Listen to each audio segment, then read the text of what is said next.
It was coming with too many players out for too long, finally taking its toll. Adding to that, a million errors, and Catalan taking full advantage with some decent tries, and we got the result we deserved. Could be worse, we could be 8th. Every crowd and that. Every crowd and all that. Hashtag COYF, come on you forward.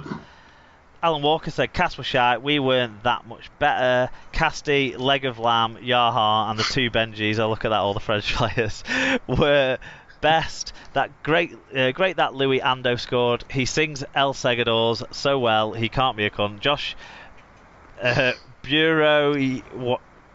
Josh Drinkwater, but in French, is mad to avoid third drop. He scores. Looks like Budgerigard. Bureau Agua.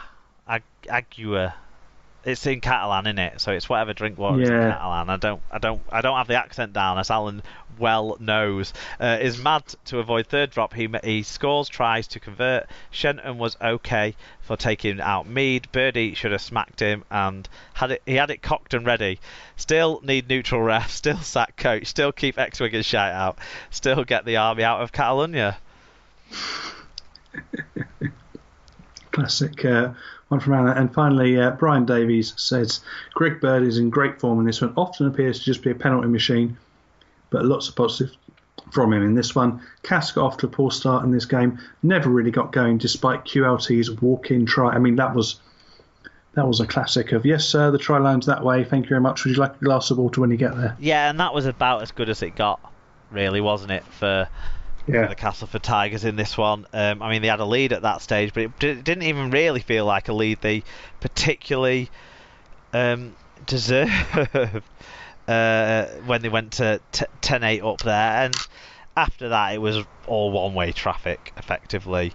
Josh Drinkwater absolutely run the show, didn't he? He did, yeah. 3 tries, a couple of soft tries by big men close to the line as well. That'll hurt Castleford's pride, I think. Greg Bird had one of his better games for a while as well. He was just doing all the Greg Bird things that he does well, and none of the usual, not as much of the grabbery all of the Greg Bird. Yeah. And that try he scored was another one. Basically, all them tries that were scored by the forwards in the middle of this game were things that Castleford are going to feel bad about themselves for, because all of them were probably preventable with better tackling. Maybe Busquets had ran a bit of a better line, but Louis Anderson, it felt like they had hold of him. Greg Bird, a few people had chances to get better connections. Yeah, it was a proper sort of out almost. It was like boing boing boing, kind of as though we're bouncing off him. No, exactly. But, there was the kick to himself try as well. One of Josh Drinkwater's. That's come into the game a lot. We didn't talk enough about Jacob Miller's kick to himself try as well in their game. So that's come into things. But this one was a bit of a lucky effort. But it was a fully deserved Catalans win. It was. Yeah, the one positive point for Cass was QLT, I think, again, and who's slotted in there like he's been there all season. Yeah, in attack, he's certainly added a bit of something there, hasn't he? Well, there was an interesting thing saying that I think Darryl Powell came out this week and said that he sort of regrets not going for him earlier in the season and trying to get him in earlier. Possibly so, because really that was the real troublesome position for them. As certain people made it very plain, they were wanting a fullback for quite some time. No, exactly. Whereas Catalan needed a halfback, didn't they? And they went out and found one. And they found one at the right time. They found one early enough for it to really make a difference to their season. So for them, because they needed it sooner, the Tigers are still in the top 4. They've got more to play for ahead as well. So that's good for them. But yeah, I think all the key players performed, didn't they, for the Catalan? Drinkwater, Bird, McAlorum. I think they're the driving force behind that side at the moment. And off the back of that, some of the other big forwards are playing well. The Moral Vacuum grabbed another try. He's really important for them since he's come in. And Greg Bird, like we said, was outstanding this one. Yeah, so that's that one. But how do we do on in terms of the stats? Right. Cass went under 1,000 metres and had only 5.4 metres per carry average gain. That's pretty poor. Catalan smashed that with 2.3 metres per carry better average gain, better than them, and 450 more metres in total. They won the clean break count 8-1, the error count 9-15, and one fewer penalty conceded 2, as well as a better team tackle success to underline a richly deserved win for the Dragons.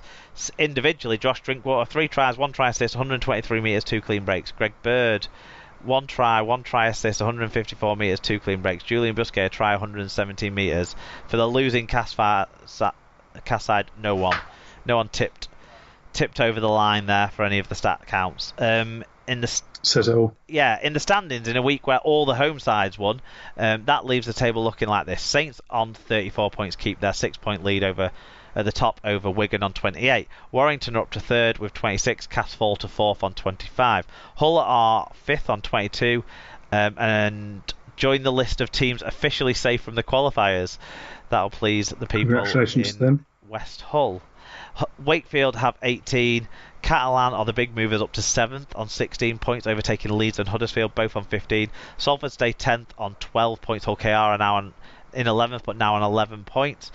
Widnes are planted to the bottom and are officially a qualifiers side for this season now. So that takes us to the interesting thing, really. The race to the top 8. It sees the following remaining fixtures for the sides in 6th to 11th. We'll cover Hull, KR and Salford, although probably won't need to go into too much detail about them. But Wakefield are on 18 points. They've got a plus 42 points difference. Their remaining fixtures are Catalan at home, Leeds away, Hull FC at home, and Huddersfield away. So you would really say for Wakefield that the destiny is in their own hands, wouldn't you? They've got, they probably realistically need 2 wins. Yeah. And 2 wins out of those 4 is more than achievable for them. I would suspect 1 win and a draw would be enough. 20 points has traditionally been the kind of cut-off point in this top 8 scenario. Catalans on 16 points have a minus 89 points difference, so these next few teams the points difference maybe is a bit more of a factor. Their fixtures are Wakefield away, Warrington away, Salford at home, and Wigan away, so only 1 remaining home fixture for them, and all 3 of their away fixtures are at teams above them in the table. And given their traditional away form, you'd be an interesting one, wouldn't it? You've got to peg them for a win in the Salford home match. That would take them to 18 points. They're probably not going to get into the positive point difference from just one result. This Wakefield game is absolutely huge for them this week, you have to say. Yeah, definitely. Leeds, who are currently 8th, are on 15 points. Minus 72 is their points difference. So other than Wakefield, that's the best of anyone else in this list. Their run of fixtures is kinder probably than the other guys above them. It's Castleford away, then it's Wakefield at home, Widnes at home, Salford away. You'd probably say the key game for them is Wakefield at home. The fact that that's at home gives them maybe a little bit of an edge there.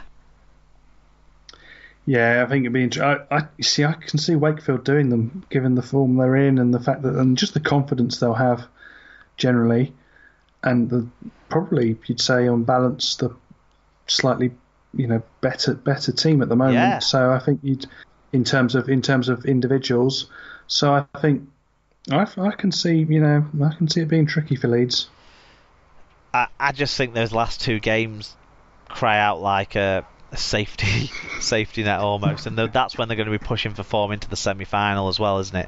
Huddersfield also on 15 points. They sit outside the top 8, and that's courtesy of the worst points differential in the league, minus 247. Now their fixtures, they've got a heavy home base to their fixtures, but all against teams ahead of them in the table to finish things out. Hull FC at home, Wigan at home, Castleford away, and then Wakefield at home.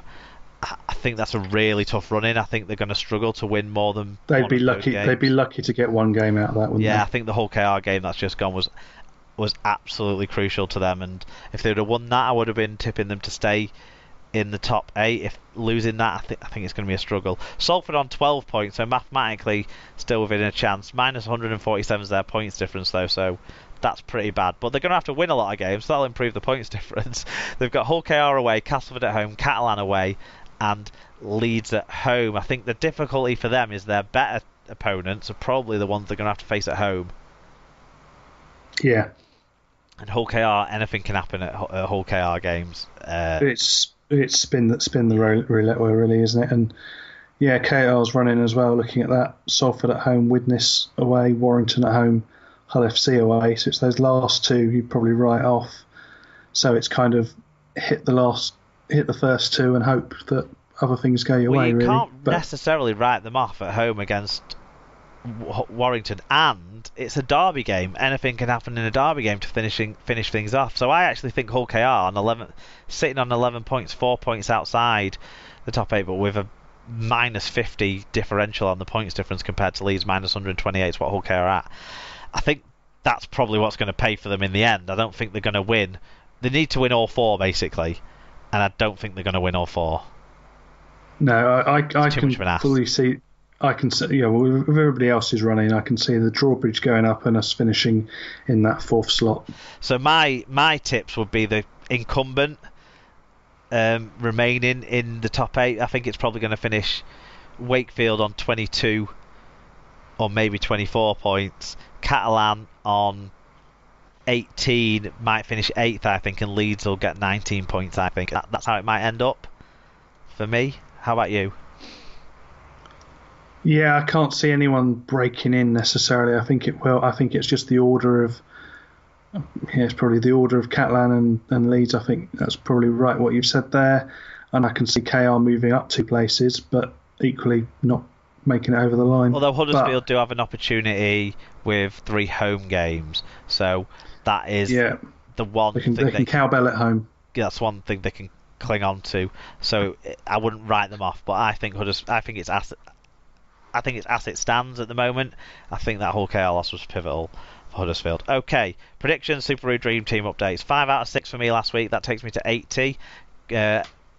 It was Brian for the co-host who went 4 out of 6. That takes you guys down to 78. The gap is opening up again in the Super Brew. Hutch stays top. Hull KR fan Steve Johnson wears the yellow cap this week though.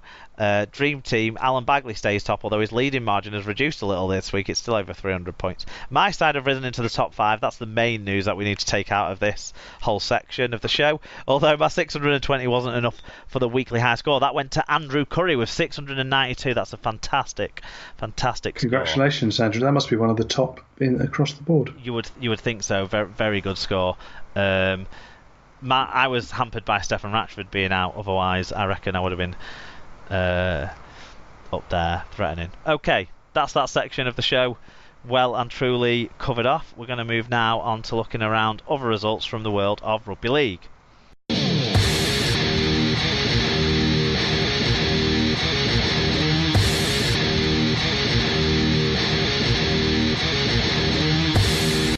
Other results now, and we're pleased to welcome on board a real new sponsor this week for this section, which is jkmartwork.com. Check out jkmartwork.com, where you can buy prints, canvases and more of James's stadium paintings. All UK Super League clubs are covered, and a couple of clubs outside Super League 2, as well as football stadiums, cricket grounds and more. JKM Artwork can help you find the perfect gift for the sports fan in your life. They're very good. I've seen these before, actually. Got one for friend for Christmas the other year. Oh, excellent. So, well, I'm the proud recipient now of one of James's paintings of Central Park. So I'll be putting some pictures out of that to encourage people to log onto his website and make a purchase. So there you go. Championship, it was round 19. I didn't write down what round it was, but I'm pretty sure it was the round 19. Started on Saturday night. It was Toronto 46, Leith 48 in a scoreline that looked closer than the game really was, because Toronto battered them and then they had a bit of a late bounce back. Yeah, so Brian Davies said that score suggests it was close, but the result was never in doubt. First half was one error after another by Lee, and then in the second half, when Lee sorted things out, Toronto gave away lots of penalties and Lee racked up the points. Lee weren't good enough and Toronto buckled under the pressure. I think this game might be telling for both teams' prospect in the eighth. A couple of cards flew out in this one as well. Yeah, there was a scrap that was a yellow each way, and before that Corey Patterson had got himself unnecessarily involved in a bit of a fracas and got himself sin-binned, hadn't he? And I like the way the Wolfpack Twitter reported it as they were awarded the yellow card. I think the thing here is that kind of buckling in this situation. I'm not sure Toronto will necessarily do that. I know they did against Warrington, but I think there's an added spice to this game with Lee. Where Yeah,